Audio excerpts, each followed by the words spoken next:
नमस्कार बच्चों, आशा है आप लोग स्वस्थ एवं सुरक्षित होंगे।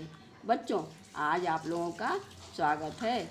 आज की कक्षा में हम हिंदी व्याकरण के पाठ शब्द भंडार पढ़ेंगे और समझेंगे। तो चलिए बच्चों, शब्द भंडार की परिभाषा देखते हैं। भाषा में प्रयुक्त होने वाले शब्दों, इन विभिन्न प्रकार के शब्दों के समुदाय को शब्द भंडार कहते हैं। अर्थ को ध्यान में रखकर हम शब्दों को विभिन्न वर्गों में बांट सकते हैं।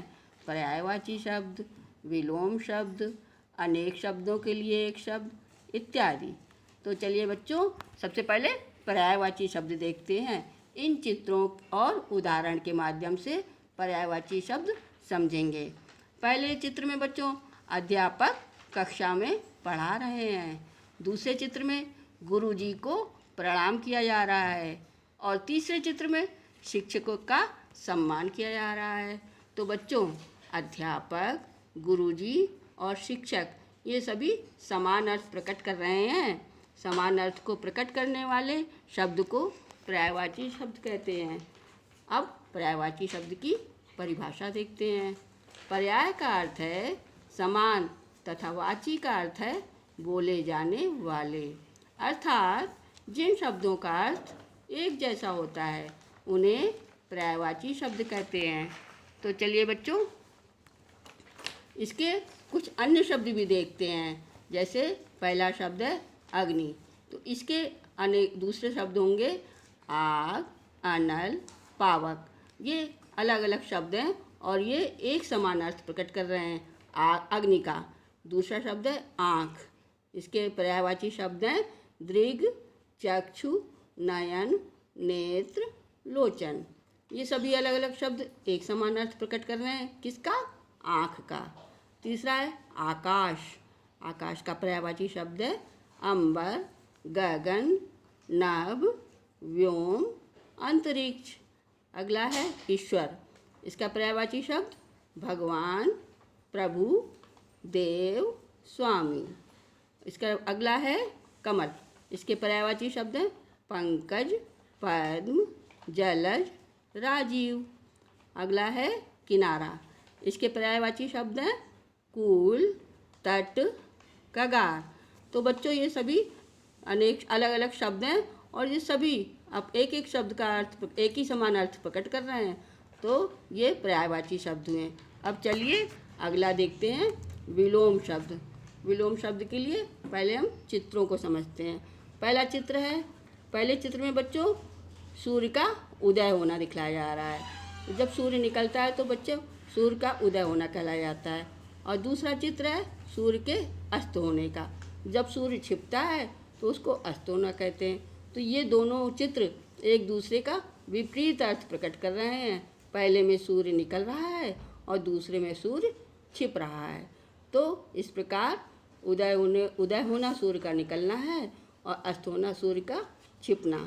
तो ये उदय शब्द का उल्टा अर्थ हुआ अस्त होना। तो चलिए बच्चों, आगे विलोम शब्द की परिभाषा देखते हैं। एक दूसरे के विपरीत या उल्टा अर्थ देने वाले शब्द विलोम कहलाते हैं।